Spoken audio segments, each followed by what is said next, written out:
하나님 감사합니다. 우리가 여호와를 알되 힘써 아는 자들 되게 도와주시고 우리가 믿음 안에서 위로함 받고 세임 얻어 살아갈 수 있도록 인도해 주옵소서.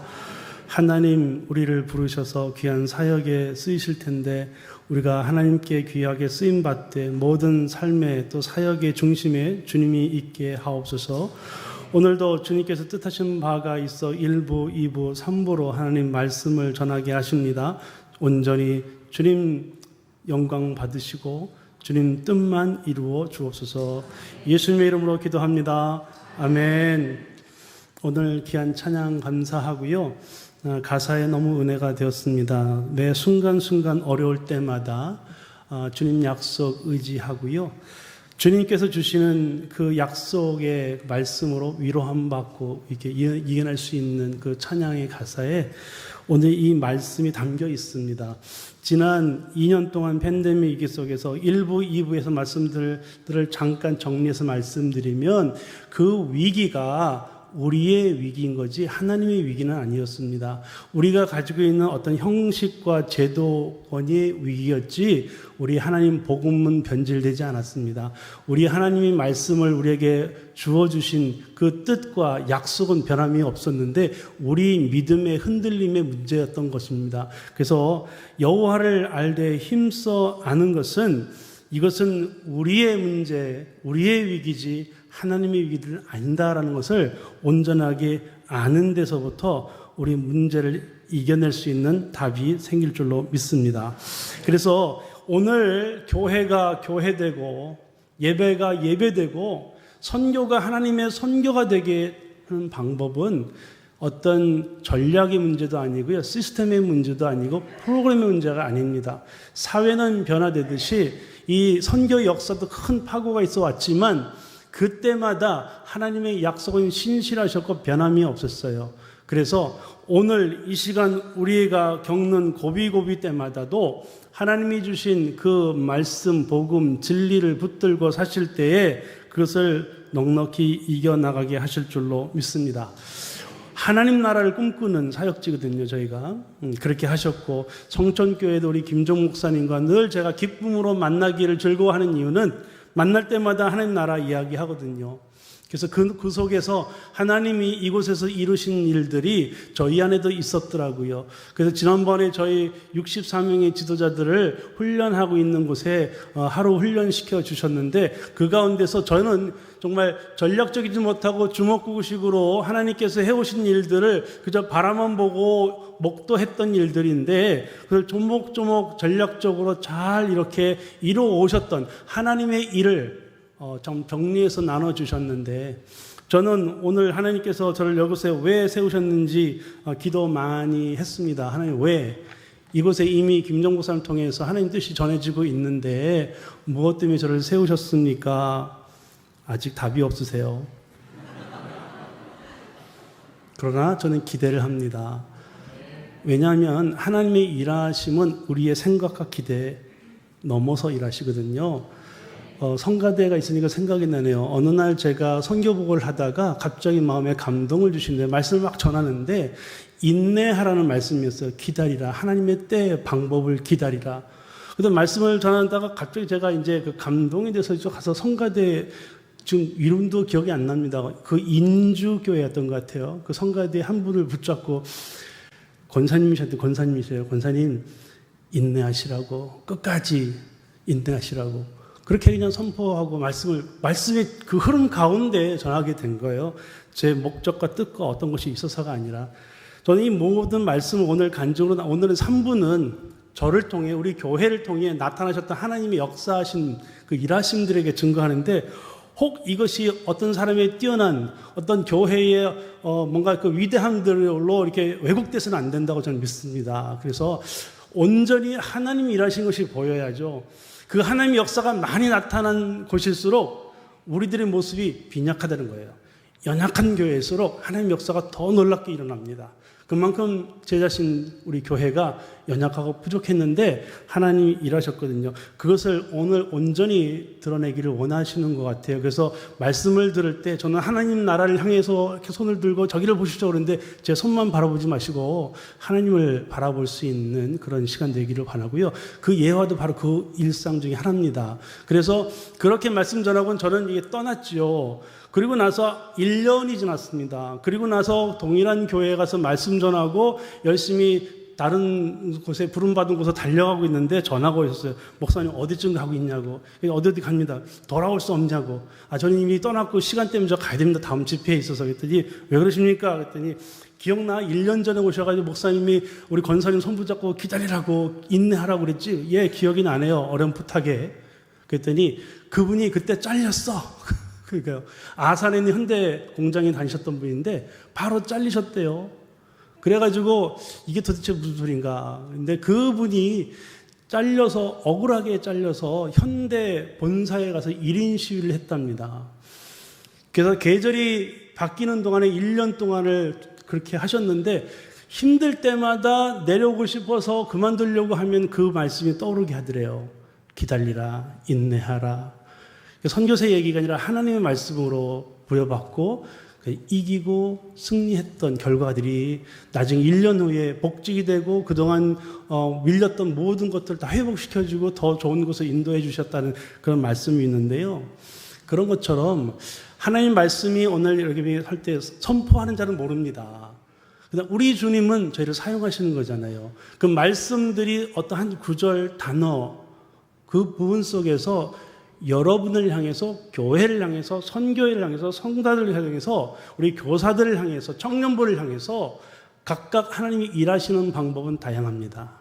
저는 믿건대 주님께서 여러분 한 분 한 분들을 주목하고 계시고 여러분 한 분 한 분들을 통해 일하실 일들을 하나님께서 계획하신 바대로 뜻을 이루실 줄로 믿습니다. 그래서 일부에는 중심이 여러분 어려운 시기를 겪으셨는데 그 겪은 위기들을 하나님의 눈으로 바라보십시오. 여러분은 위기라고 느꼈지만 그때가 기회였습니다. 우리는 하나님께 돌아올 수 있는 기회였고 우리 인간의 희망의 끝자락이 하나님의 희망의 시작이라고. 그래서 하나님께서 그때 일하시는 것이라고. 그때 그런 고백을 할 때 하나님 일하심을 보게 되는 거라고 일부의 말씀을 전했습니다. 그래서 무엇의 위기냐? 우리의 위기고 우리의 시스템의 위기지 하나님의 위기는 아니기 때문에 그것을 능히 우리를 이겨서 감당하게 넘어가게 하실 하나님께 돌아오는 것이 길이고 답이다라고 말씀을 전했습니다. 우리가 회복해야 할 것은 그것으로 여호와를 아는 본질의 회복, 교회가 교회되고 예배가 예배되고 하나님 나라가 회복되는 일로 돌아가야 되는데 그럼 무엇이 예배가 회복되고 교회가 무엇이 교회의 본질을 회복하는 겁니까? 라고 물으신다면 오늘 1부, 2부, 3부에 공통적으로 흐르는 게 있어요. 하나님 중심. 하나님께 모든 것을 의지하시고 맡기시고 하나님만 붙드시는 것. 하나님의 임재와 권능이 매 순간순간 먼저 고백되어지고 의지되는 것. 그것이 드러나는 것, 그것을 높여드리는 것, 그것이 본질적으로 회복된 예배고 그것이 교회입니다. 아멘.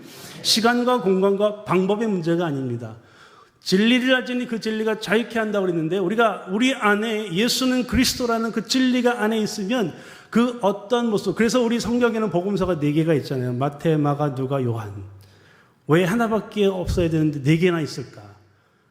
여러분, 우리에게 그 진리가 우리를 다양한 변화 속에 능동적으로 변화시킬 수 있는 생명력을 불어넣어 주는 겁니다. 생명이 있기 때문에 능력이 되는 겁니다. 복음은 죽어진 것이 아니에요.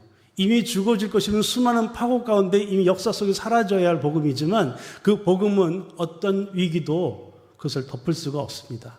그래서 위기가 올 때마다 여러분은 기대하십시오. 절망하지 말고 두려워하지 말고 기다리십시오. 하나님이 일하실 겁니다. 그래서 그런 하나님을 온전하게, 하나님이 누구이신지를 온전하게 아는 사람들은 믿음으로 살아가게 한다고 했는데요. 2부 때 말씀드렸듯이 믿음은 내 확신이 아니에요. 내 소신이 아닙니다. 내가 하나님을 믿어드리는 나의 안에서부터 나오는 의가 아니에요. 하나님의 의에, 그것의 국률하심과 은혜로부터 오는 선물입니다. 내가 이것은 도대체 내 논리로 이성적으로 이해가 안 가는 건데도 하나님의 은혜 때문에 막 믿어지는 겁니다. 그것이 구원의 감격이에요. 그 구원의 감격이 차 올라왔을 때 보이는 반응은 주님, 내가 여기 있습니다. 나를 사용해 주십시오. 이후로는 내 주장, 내 뜻대로 살지 않겠습니다. 주님 뜻대로 살겠습니다. 그것이 바로 은혜대로 사는 것이고 믿음으로 사는 줄로 믿습니다. 그래서 하나님의 은혜로 살아가는 거예요. 내 믿음, 내 의지가 하나님을 향해서 헌신으로 나가서 하나님께 뭔가를 해드리는 것이 아니라, 봉사도 내가 해드리는 것, 내 신앙생활에 주님을 위해서 뭔가를 해드리는 것이 아니라 하나님이 부어주신 은혜가 흘러가는 겁니다. 내게 주신 물질과 시간과 재능이 흘러서 하나님께로 또 이웃에게로 어디 사역으로 흘러가던 것이 은혜가 믿음의 삶으로 드러나는 거예요. 그래서 교사들과 우리 성가대나 부득이함으로 앉아있으면 빨리 옷 벗고 이쪽으로 오셔야 돼요. 내가 여기 앉아있는데 부득이함으로 앉아서 얼마나 힘듭니까? 그러나 내 안에 정말 자원하는 마음이 끌어넘쳐서 은혜가 넘쳐서 하는 찬양은 오늘 찬양처럼 찬양이 달라요. 표정이 다르고, 비가 오나 눈이 오나 바람이 오나 변함없이 그 자리에 앉을 수 있는 동력이 그 안에서 오는 겁니다. 저희 열방성결교회가 하나님이 그런 동력을 끌어올리셨어요. 먹고 사는 생계 문제에 부딪혀서 씨름하고 있는 성도들을 향해서 그거를 해결해 주려고 목사가 같이 씨름하지 말라는 거예요. 하나님의 본질적인 부분, 하나님께 맡기면 하나님이 이끌어 가실 것에 대한 기대를 갖고 살 수 있는 성도들로 만들어라. 그래서 하나님 나라는 먹고 마시는 데 있지 않고 하나님 나라와 그의 의를 구하는 곳에 있다라고 말씀해 주심으로 말미암아 12년 동안 그 일에 초점 맞춰보니까요, 지금은 그의 삶도 다 변화되었고요. 그러나 무엇보다도 그들의 삶 속에서 자발적인 헌신들이 막 올라옵니다. 그리고 하나님께서 막 기름 부으셔서 세워주시는 거예요. 저희 교회는 평신도 중심 교회인데요, 특별히 아동부서부터 시작됐던 교회답게 아동부, 학생부가 교회 사역의 중심입니다. 저희 교회가 그래서 8개 교회로 나눴고, 그 8개 밑에 또 8개 교회가 있고, 그 밑에 또 8개 교회들이 있어요. 전부 512개 교회입니다. 지금은 아직은 막 꿈틀대는 단계죠. 그러나 8개의 교회가 눈에 확 들어오고요. 그 밑에 또 64개의 목회자들. 저희는 평신도들도 다 목회자라고 부릅니다. 그 교구 목회, 그 다음에 지역장 목회, 그 다음에 속회 목회. 그 목회자들, 우리 성천교회도 뭐 그런 변화가 있지만 어떻게 부르는지는 그건 상관없어요. 어쨌든 여러분 모두가 다 부름받은 하나님의 귀한 사역자들인데, 거기에 공통점은 이것이 내 사역이 아니라는 겁니다. 하나님의 사역이에요. 그 일을 왜 그저 부름받아 쓰임받는, 저도 여러분 중에 하나고 여러분도 저희 같은 그런 부름받은 사람들 중에 하나인데, 어떻게 쓰임받아야 되느냐? 내가 이제부터 준비하고 전략적으로 계획하는 것들을 넘어서서, 우리의 지혜를 넘어서서 여호와를 경외하는 것이 지혜의 근본이 되는 사역을 하는 겁니다. 아무리 좋은 전략도 주님이 이끌어 가시지 않으면 소용이 없다는 것을 고백을 하셔야 됩니다.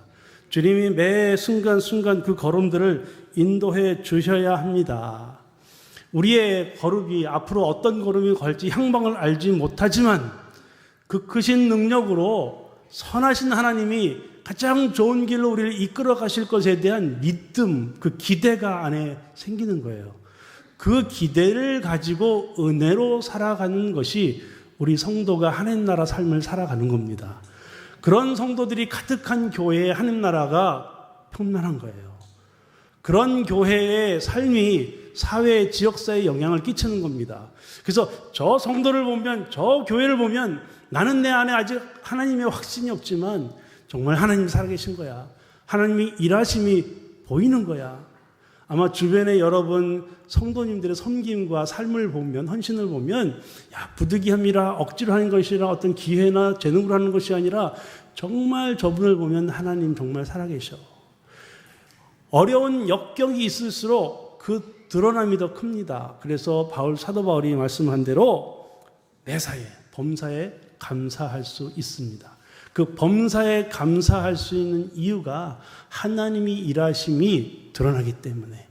저는 오늘 여러분과 짧은 시간이지만 저희 교회에서 일하셨던 하나님의 일들을 잠깐 소개하면서, 이 일들은요, 비단 열방 선교교회에서만, 박연영 선교사에게만 나타난 일이 아니에요. 또 어떤 사람들은 그렇게 얘기합니다. 저 선교사는 무슨 재주가 저렇게 좋을까? 누구를 그렇게 잘 만나서? 이런 게 아닙니다. 그래서 잘못 이해하면 나도 저런 좋은 사람을 만나려고 쫓아다니게 돼요. 후원자를 찾아다니게 됩니다. 도움이 어디서 올지를 구하게 되고 방법과 수단을 찾아서 헤매게 됩니다. 우리 하나님은 그거 하지 말라는 거예요. 구원은 어디서부터 온다? 여호와께로부터. 제 사역의 12년 동안 삶을, 제가 중간에 막 구원하사가 오고 그다음에 이제 땅을 사서 교회가 올라서야 되는데 어떻게 해야 될지, 그때만 해도 아직 제가 미숙해서 잘 모를 때 한국에 들어와서 이 선교 후원을 이제 구해야 되잖아요. 그래서 목회자 수첩에다가 3주 동안 방문하면서 만나야 될 사람들과 가야 될 사람들을 막 빽빽하게 적었어요. 그리고 나서 새벽에 첫 새벽 기도를 저희 파송교회에 가서 새벽 기도를 하는데 출애굽기 14장 14절 말씀을 딱 전해주시더라고요. 그 말씀은 너희는 잠잠하라. 내가 너희를 위해 싸우시리라. 그 말씀이에요. 모세가 이스라엘 민족에게 홍해 아파트에 어쩔 줄을 모르고 차라리 돌아가서 죽어야 되나? 내가 오지 말을 걸. 내가 이러려고 여기까지 왔나? 라고 불평과 불만이 막 끌어오를 때, 사방으로 아무리 돌아봐도 우겨쌈을 당해서 빠져나갈 구멍이 보이지 않을 때 모세는 담대하게 선포합니다. 너희는 그저 잠잠하라. 그러니까 오직, 거기 단에 오직이 들어가요. 너희들이 할 일은 오직 잠잠한 일밖에 없다는 거예요. 왜냐? 여호와께서 싸울 것이다. 너희를 위하여.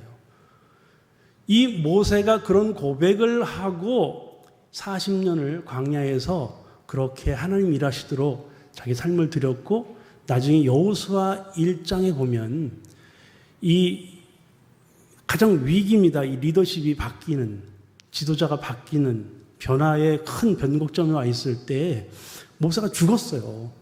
죽었을 때 여호수아를 불러서 하나님이 두려워하지 말라. 담대하라. 내가 너와 함께하리라. 그 말씀을 그대로 백성들에게 전합니다. 그때 백성들이 우리가 그 말씀대로 순종하겠습니다. 자로나 우로나 취하지 말고 하나님 말씀 듣겠습니다. 당신이 뭐라 하든 우리가 그 길을 가겠습니다. 다만 우리가 모세를 통해 하나님이 하신 일을 봤는데, 하나님이 당신과 함께 하셨듯이 우리 하나님이 당신과 함께 하기를, 함께하는 것을 보기를 원합니다. 이렇게 축복을 합니다. 정말 우리가 이 변화의 시대에, 또 위기의 시대에 우리가 봐야 될 리더십, 우리가 갖춰야 할 리더십, 또 우리가 찾아야 될 것은 하나님이 우리와 함께 하시는 것. 여러분이 기도할 것은 김인종 목사님과 함께 하시는 하나님을 보기를 원하셔야 돼요. 우리 목사님의 돌파력과 철저한 계획하심과 이 명철함으로 이 위기를 뚫고 나가는 것을 기대하지 마시고 저분과 또 저분을 통해 일하시는 하나님을 보기를 원하셔야 돼요. 또 우리 목사님도 여러분 중에 어떤 분이 훌륭하고 위대한 일꾼인가를 찾는 것이 아니라 여러분을 통해 일하시는 하나님을 보기를 원하기를, 그렇게 기도하기를. 오늘 이 본문의 말씀 그 부분 속에서 앞서서 일하는 것들이 여호수아 1장에 그렇게 나오는데요. 23장 오늘 본문의 말씀은 그렇게 고백했던 사람들이 이제 여호수아도 모세처럼 나이가 먹어서 이제 마지막으로 백성들을 향해서, 모세는 신명기서에 광야에서 하나님이 어떻게 일하셨는지 너희가 돌아보라라고 다시 한번 권면을 하듯이, 이 여호수아는 하나님께서 있을 수 없는 일들을, 한 명이 1000명을 상대할 만큼 어려운 상황 속에서도 그렇게 이루신 일들을, 하나님께서 너희를 위해 싸우셨던 일을, 그리고 앞으로 완전하게 이루어지지 않았기 때문에 앞으로도 그렇게 너희를 위해 싸우실 일들에 대해서 말씀을 나누고 권면을 하는 이야기가 오늘 본문입니다. 그러면서 여호와를 힘써 사랑하라. 거기에 답이 있다. 그런데 여호수아서 그 다음 24장이 참 중요합니다. 24장에 보면은 이 이스라엘 민족이 애굽에서 나올 때에 이스라엘 민족 아브라함의 자손들만 빠져나온 게 아니고요. 그동안에 그 애굽의 큰 문명의 그늘 아래 모여들었던 용병들과 노동자들과 모든 잡다한 계층들이 모여서 함께 탈출해 나갔는데 그들을 핫피루라고 불렀다고 그래요. 그 핫피루들이 나중에 히브리 사람이 되는 겁니다. 그 핫피루들이 모여서 이런저런 하나님에 대해서 듣기도 하고 모세를 통해 하나님을 이름을 알게 되고 하나님 말씀을 알게 되고 여호수아를 통해서 하나님의 일하신 능력들을 경험하고 나서 이 마지막 때에 여호수아가 결단을 하는 겁니다. 자, 지금까지 하셨던 일들을 봤지. 자, 이제부터는 스스로 결단을 해라. 과거에 섬겼던 신들이 좋아 보이거든. 그렇게 하고 와서 이 땅에 들어와 보니까 여기에서 이 아모리 족속들이 섬기는 이 곳의 신들이 좋아 보이는 그렇게 해라. 그러나 나와 내 집은 오직 여호와만을 섬기느라고 딱 결단을 해요. 그때 백성들도 동일한 고백을 합니다. 그때야 비로소 신앙 공동체가 됐다라고 얘기를 해요.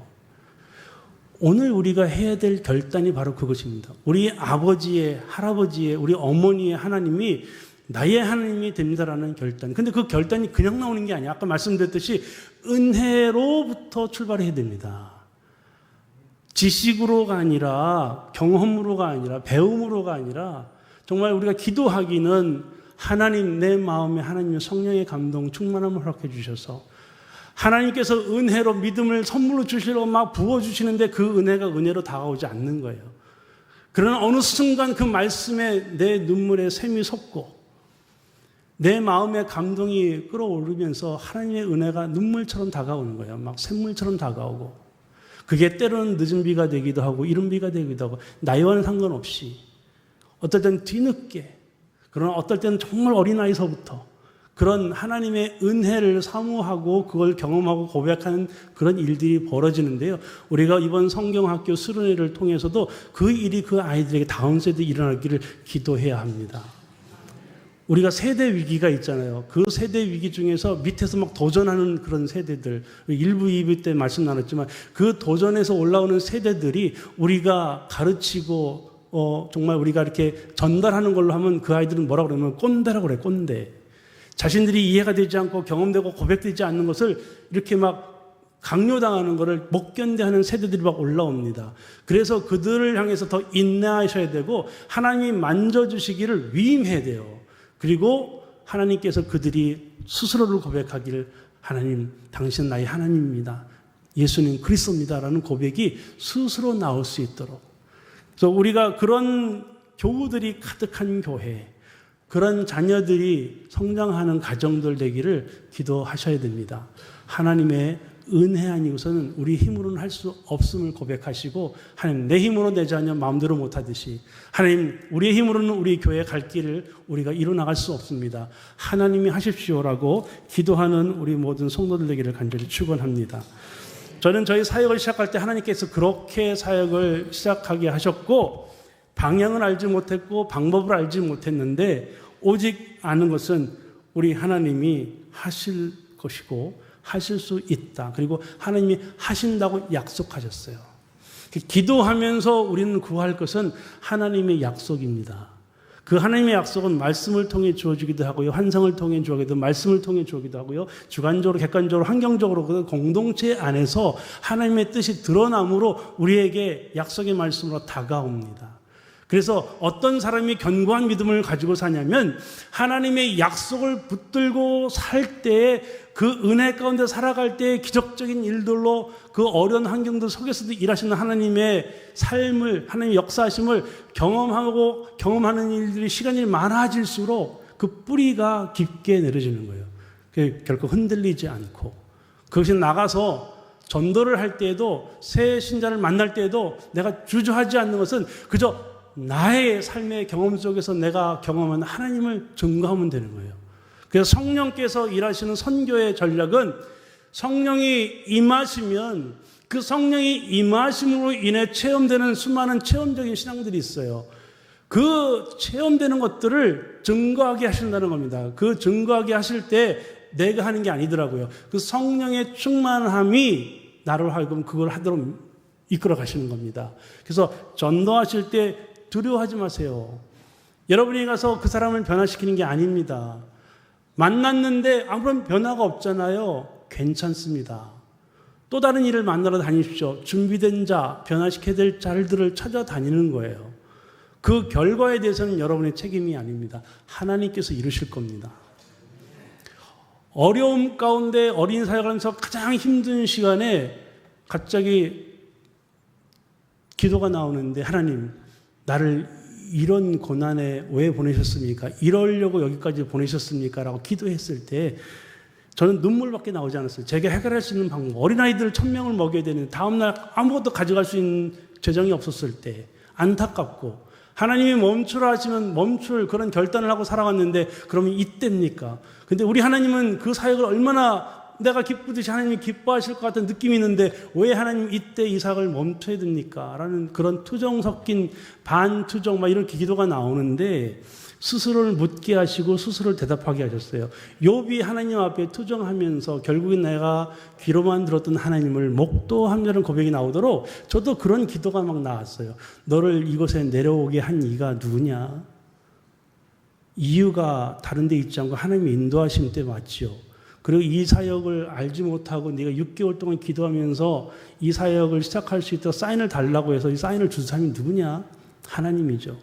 그럼 이 사역은 누구 거냐? 하나님이죠. 그럼 이거 누구 책임이냐? 하나님이죠. 그럼 답이 나왔잖아요. 하나님이 책임지실 것. 하나님이 책임지신다는데 우리가 왜 염려해야 됩니까? 그래서 그 마음에 있던 염려가 싹 사라지기 시작하더니 평안하게 자고 그 다음날 일어났다 보니 하나님께서 예비하신 재정들이 보내졌고, 그것이 까마귀가 물어다가 엘리야가 살아갔던 것처럼 사역이 이루어졌던 것처럼 저희 사역이 동역자들이 와서 그 모든 것들이 다 이루어질 때까지, 그리고 이스라엘 민족이 광야에서 벗어나 들어가 첫 소산을 얻을 때까지 하나님이 물어다 주신 것처럼, 인도해 주신 것처럼 그렇게 인도해 주셨어요. 그리고 나서 그 재정들이 함께 협력해서 이루어질 때가 되니까 딱 끊어지게 하셨습니다. 우리 하나님이 일하심이 바로 그거예요.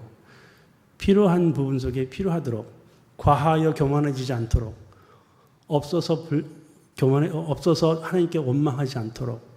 그래서 하루의 일과 속에 필요한 대로 하나님께서, 그게 일용할 양식이거든요. 여러분, 그 일용할 양식을 가지고 살아가는 것이 굉장히 힘들죠.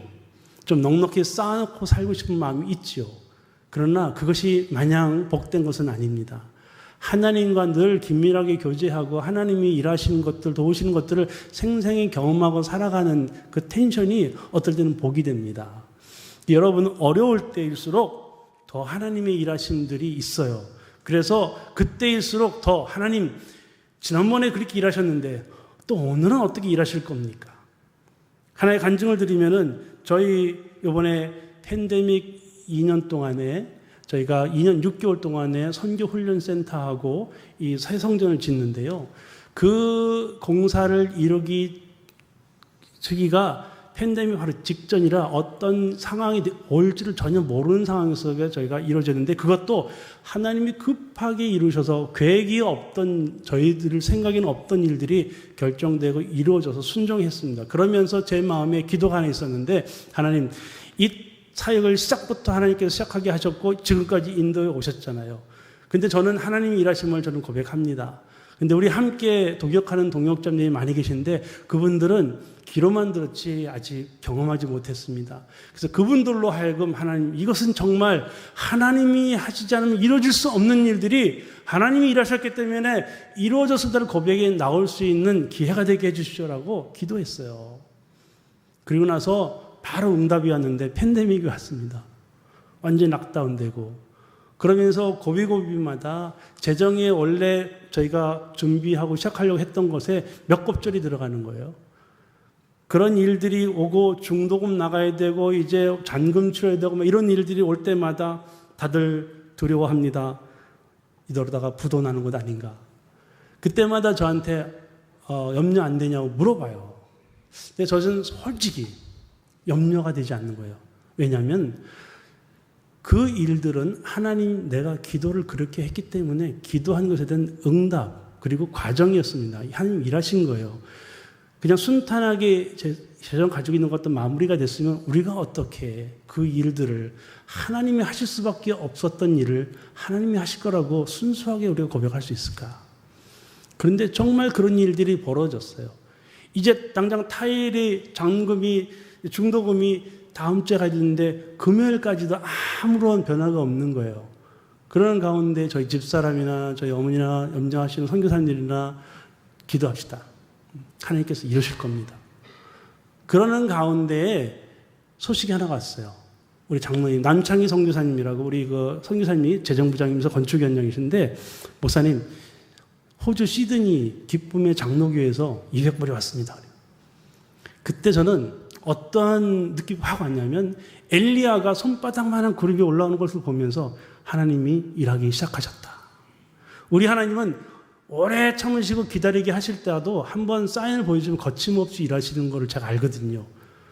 2년 동안 기다리겠다가 한순간에 이루시기도 하는 것들을 제가 수없이 경험하면서 제가 우리 하나님 멋지십니다. 장로님 걱정하지 마세요.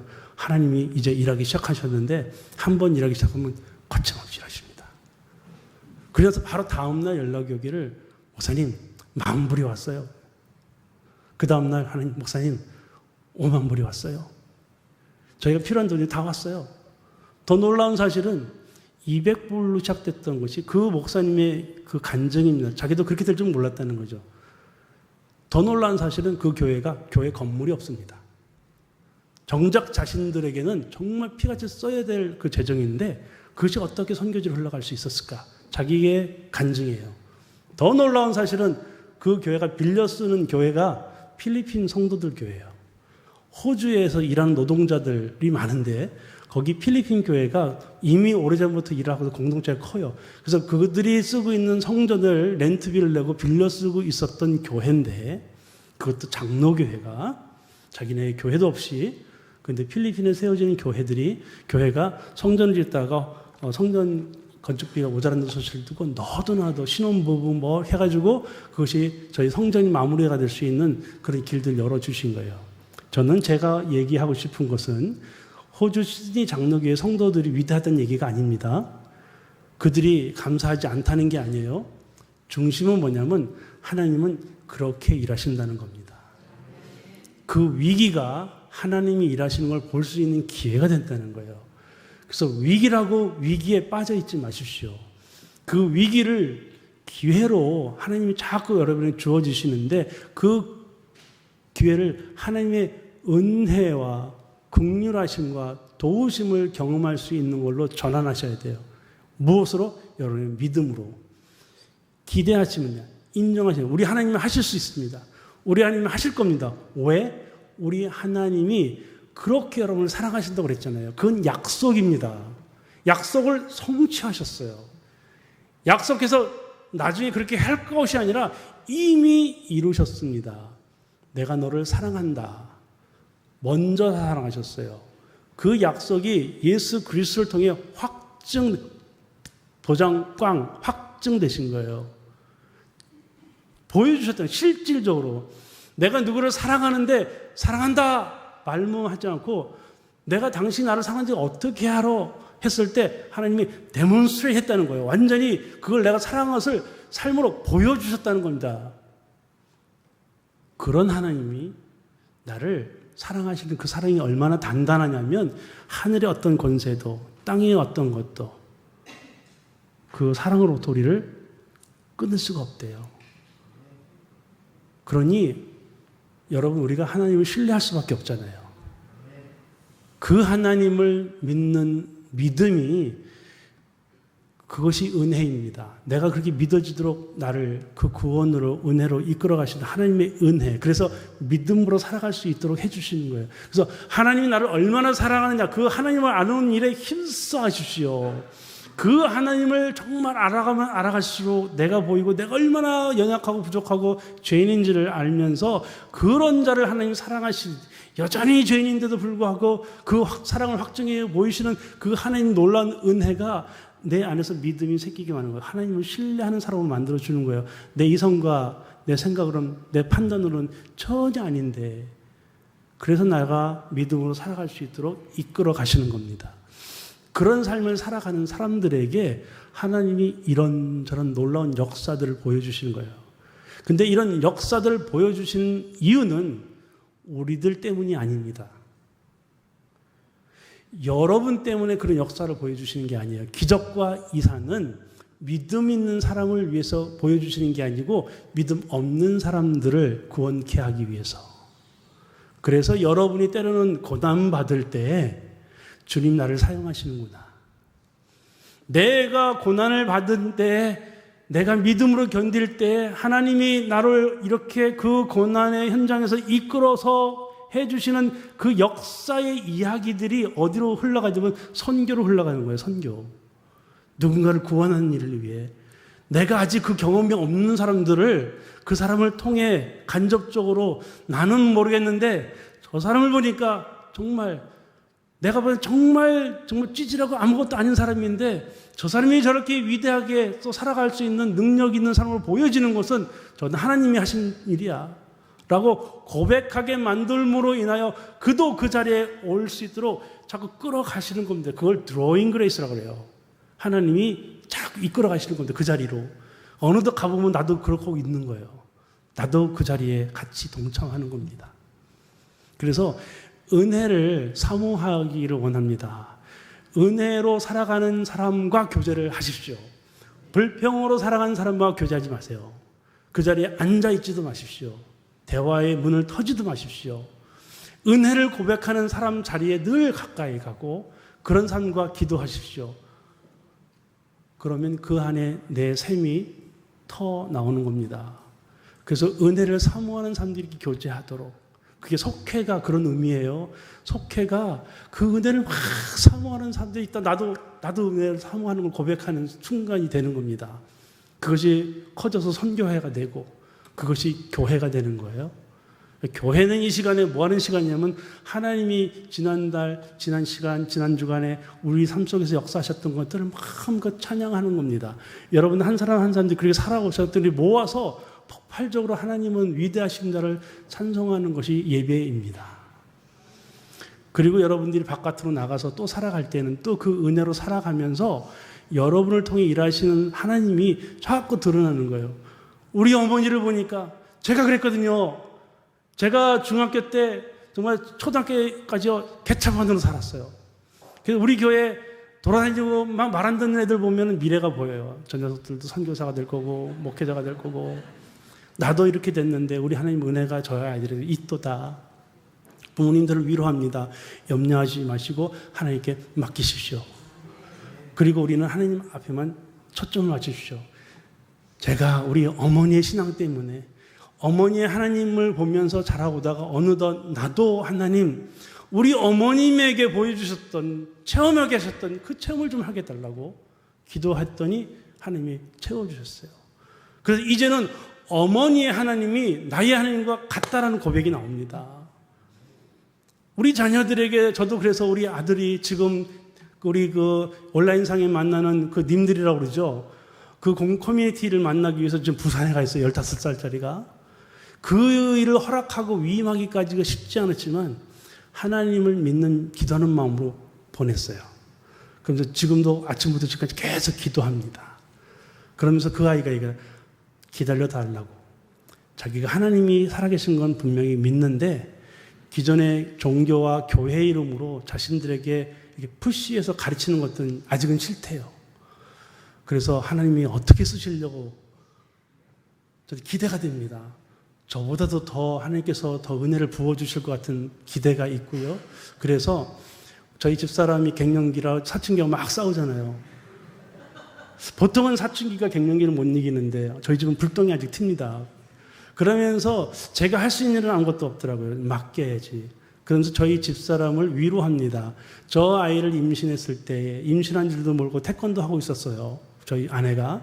허리를 비틀어 윗몸 일으키기를 하는 걸 배워왔다고 막 그러고 있었는데 그 아이를 주신 줄도 모르고. 왜냐하면 저희는 노력하다 포기했거든요. 포기했는데 하나님의 약속은 신실하셨고 주셨는데 몰랐어요. 그리고 나서 결과적으로는 이 아이가 80% 다운 중후군이라는 결과를 받았어요. 그러면서 양수 검사하고 유전자 검사까지 다 하고 유전자 검사 결과 나오기까지 일주일이 있더라고요. 그 일주일 동안 온 가족이 금식을 선포하고 하나님 뜻이 무엇인지 놓고 기도할 때에 전혀 이상이 없는 건강한 아이가 태어났어요. 그래서 지금도 저희 집사람도 문득문득 그대를 생각하고 저도 위로합니다. 저 아이가 저렇게 건강하게 뛰놀 수 있는 것만으로도 은혜다. 감사하다. 그 은혜로 태어난 아이가 은혜로 쓰임 받을 것이다. 저는 그렇게 믿습니다. 여러분들 모든 환경들을 두고 생각하실 때 내 안경을 쓰고 보지 마십시오. 우리 아이가 저희 집사람은 이 돋보기를 맞췄고요. 저희 아이는 갑자기 잘 안 보인다고 안경을 맞췄어요. 둘이 돋보기 안경을 맞춰가지고 왔어요. 토요일 날 제가 새벽에 KTX를 태워주러 나가려고 했는데 이 아이가 안경을 썼더니 아빠 뭔가 뿌예 안 보여 막 그러는 거예요. 너 안경 잘 맞춘 거 맞냐 했더니 그때 잘 보였다는 거예요. 그래놓고 제가 KTX 타는데 이제 데려다 주러 가고 있는데 집사람이 전화가 왔어요. 여보 안경이 바뀌었어. 돋보기를 쓰니까 뿌옇지. 우리가 무엇을 쓰고 보느냐에 따라서 다 그렇게 보입니다. 불평의 안경을 쓰고 보면 다 불만이에요. 은혜의 안경을 쓰십시오. 그래서 우리의 세계관이 바뀌어야 됩니다. 결단을 하셔야 돼요. 이 이후로는 하나님만 바라보겠습니다. 이 이후로는 은혜로만 살아가겠습니다. 하나님이 이루실 일들 하나님이 하시도록 기회를 내어드리도록 살겠습니다라고 결단하셔야 됩니다. 그런 시기가 이번에 팬데믹이 참 좋은 시기가 됐어요. 우리 교회가 위기라는 생각 속에서 하지 않으면 안 되라는 생각을 갖게 하심으로 해서 참 좋은 시기입니다. 이때 결단하셔야 돼요. 교회가 변화해야 됩니다. 그렇지 않아도 다음 세대가 올라와서 위기가 이제 덮쳐올 텐데 빨리 저희가 결단하실 수 있는 기회를 하나님께서 주신 거예요. 이제 여러분의 삶의 하나하나를 돌아보시고 오늘 말씀 정리하면은 1부, 2부, 3부의 말씀들이 동일한 말씀입니다. 한마디로 얘기하면은 하나님 뜻대로 사십시오. 그것이 최선의 길입니다. 머리 굴리지 마십시오. 계산기 두지 마시고요.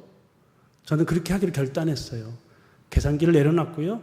제가 원래 그런 사람이 아닙니다.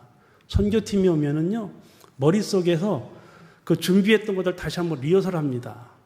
그래서 하루에 2시간, 3시간만 자고 선교팀들이 그렇게 그런 사람이었어요. 근데 지금은요, 다 내려놨습니다. 그리고 다 맡겼어요. 우리 교인들에게 맡겼습니다.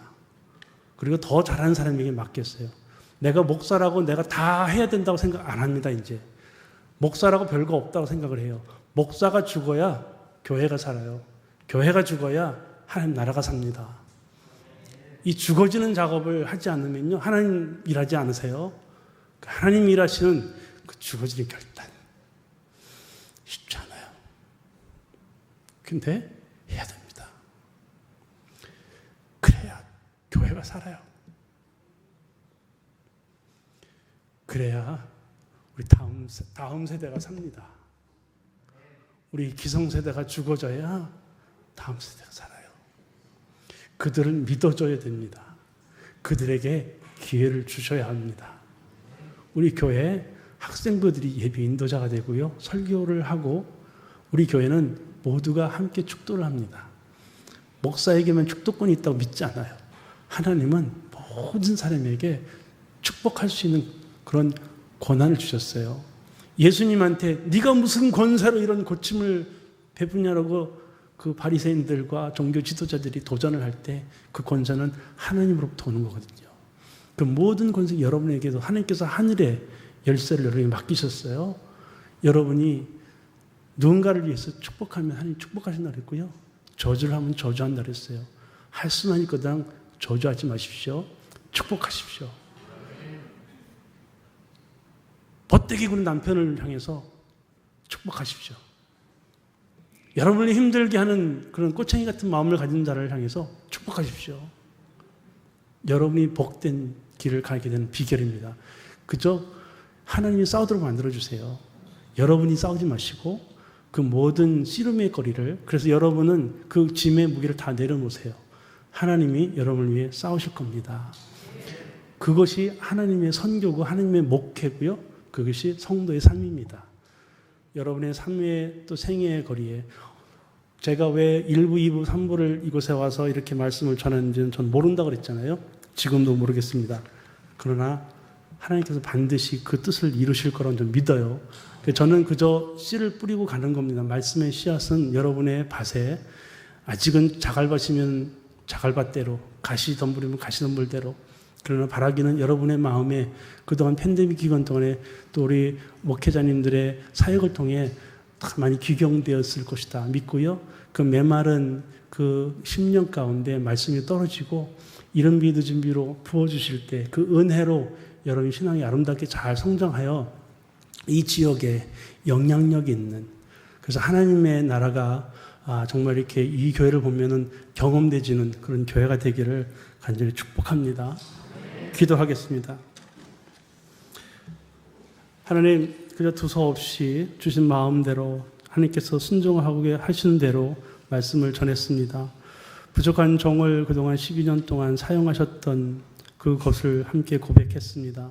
어떻게 하나님이 일하시는지 함께 목도합니다. 우리 성도들의 삶 가운데, 성전교회의 사역 가운데 늘 주님이 주인 되어 주옵소서. 우리의 주장, 우리의 뜻이 살아있지 않게 하시고 하나님만 높여드리는 사역과 교회 되게 하옵소서. 이제 이후로는 성천교회가 변화되는 시기에 올라오는 새로운 세대들과 함께 마음껏 성령께서 일하시도록, 또 성령에 의하여 인도함 받고 이끌림 받아 또 귀한 사역 잘 감당하는 사역과 사역자들 되게 하여 주옵소서. 우리 열방선교교회가 우리 성천교회와 함께 동반자가 되게 하신 것을 감사드립니다. 우리가 믿음의 동역자, 서로를 위하여 기도의 줄을 이어가게 도와주시고 우리가 선한 영향력들을 또 이곳에서 또 선교지에서 끼칠 수 있는 성도들 또 교회들 되게 하여 주옵소서. 모든 것 주님께 감사드리며 예수님의 이름으로 기도드립니다. 아멘.